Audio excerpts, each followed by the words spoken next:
Hey guys, so you're planning a big trip or even a big purchase, and you want to make sure you're saving your money the best way possible, most efficiently, maximize your savings. Well, I want to offer you 8 tips on how to make sure you're maximizing your savings potential. Number 1, it's such a simple principle, but so many of us don't do it. Get rid of your high interest debt. For example, credit cards often are 15 or 20% interest or more. And if you have a credit card payment and you're losing 15 or 20% interest on that you have to pay, that hurts your savings. So pay those off first, guys. That'll really go a long ways. Number 2, maintain an emergency fund of at least $1,000 for unexpected events. Medical bills, issues with house repairs, car repairs. I mean, those happen, right? So if you have an emergency fund, you can take from that emergency fund and pay for those things instead of having to dip into your travel fund. I recommend keeping your emergency fund in your savings account instead of checking so you don't use it. But also, if it's in savings, it's very liquid and you can transfer it over to checking to use very quickly. Number 3, save money automatically so you don't hardly notice that it's going into savings. This can add up surprisingly fast over time. A couple ways to do this would be set up automatic transfers into an account dedicated for travel. Another way would be to use a savings account such as one that I have, where every time you use your debit card, it pulls $1 from that debit card account into savings automatically for you. That adds up over time. Something else I recommend is an Acorns account.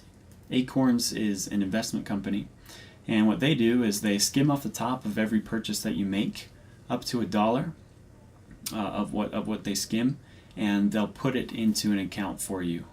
That's an investment account. So if you spend 60 cents on a candy bar, they'll skim that difference off up to the next dollar, and they'll put 40 cents into this Acorns account, which is invested for you. So again, that adds up over time. All right, number 4, put money away in chunks when you have chunks. If you get a bonus, if you sell your car or truck and have a little extra money, things like that, put a little more into your trip fund.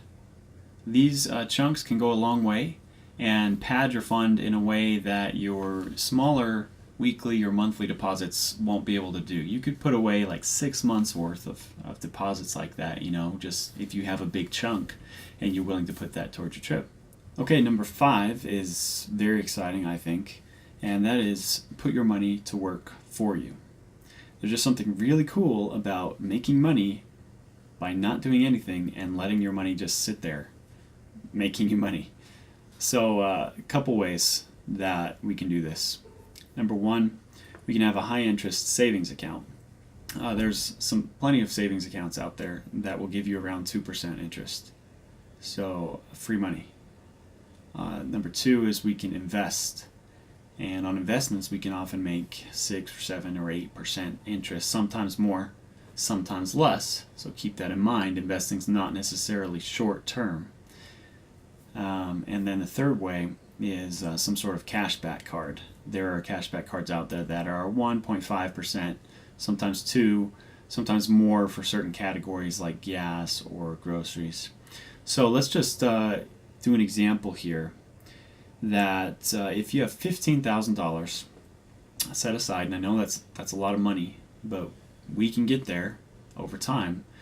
That can be a goal that we can shoot for. $15,000 set aside and $10,000 in a 2% savings account, $5,000 invested, and we're also spending about $500 a month on our cashback card with 1.5% cashback rewards. So we add all those up, and that comes out to 2% on that $10,000 in savings. That's $200 a year. Okay, and then 6% return on your $5,000 investment, plus 2% dividends, which is not uncommon.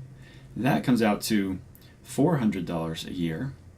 And then that cashback card, spending $500 a month, $6,000 a year, with that 1.5% cash back, that comes out to $90 a year.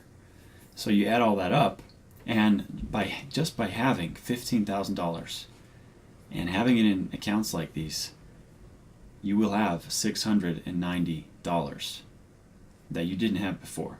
You can put that towards your trip. So again, just a warning, investments are not short-term.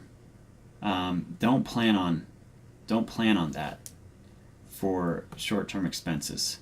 But it's a good idea to invest. Think about you're investing in your future self. So a few years from now, or 5 or 10, whatever your terms are, you will reap the rewards of your investments now. Okay, so keep that in mind. Number 6, begin with the end in mind. What I mean by this is plan ahead for your trips. Don't go into debt for pleasure, guys. That is not a good practice. That just spirals downhill, and you'll be more and more in debt, and then one day it'll be the day of reckoning, and you'll owe all this money on your debt, and then you won't be able to go on a trip for a while. All right. So plan ahead so that you have enough time to save, and that's different for everybody. But one thing my wife and I are doing, for example, is we save for a couple trips at a time. So we have a trip. Well, I have a trip. She's actually not coming. It's me. I'm going with my brothers. It's our annual bro trip. And we've been saving up for that for about 1.5 to 2 years. And so that's added up over time, and we've been able to fund a pretty nice trip. And we're also planning, my wife and I, on a trip about 1.5 years from now. So we're saving for that. And another trip about 2.5 years out. So we have these plans for these trips that we're going to take, which means when we have a plan, we can save for those plans. So the most money I dedicate to the trip that's closest, and save for that automatically. And that would be like $50 a month, for example. The next trip that's farther out, I'd save like $25 a month. And the farthest out trip, like $10 a month, $20 a month, something like that. But then you just snowball these chunks of money and roll them over. So when you're done with your first trip, just add that money to the second trip fund. And that way you're planning it far enough in advance that you don't go into debt for these trips, but it adds up over time. And then you add chunk money in, like I said earlier in step 4, and you'll be able to fund these trips well. Number 7, do your research and have a plan. When you know what you want, you can look for deals, and if you're ready to buy, you can buy as soon as there's a deal out there. But if you don't know what you want, if you're like, oh, we could go here, we could go here, we might go on this date, then you're not ready to jump on these opportunities such as deals that come up. For example, we bought a house, and that closed in 8 days after it was listed. But we knew exactly what we wanted in a house.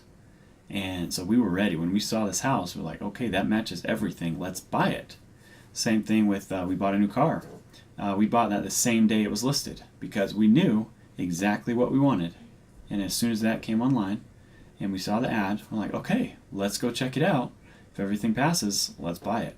So having a plan and doing your research and knowing what you want enables you to make quick decisions, and you can jump on these deals as they come up and end up saving a lot of money often. Lastly, number 8, if you're willing to put in the time and effort, pick up a side hustle. Pick up a part-time job. Something that makes you a little extra cash that you don't have from your normal income avenues. So I've got a video up here. Check it out for some side hustle ideas. I think you can make $1,000 a month extra by doing a combination of about 3 side hustles or so. Drive for Uber, donate plasma, things like that. So that can go a long way to funding a trip. Alright guys, thanks for watching. That's it. Best of luck saving for your trip. See ya.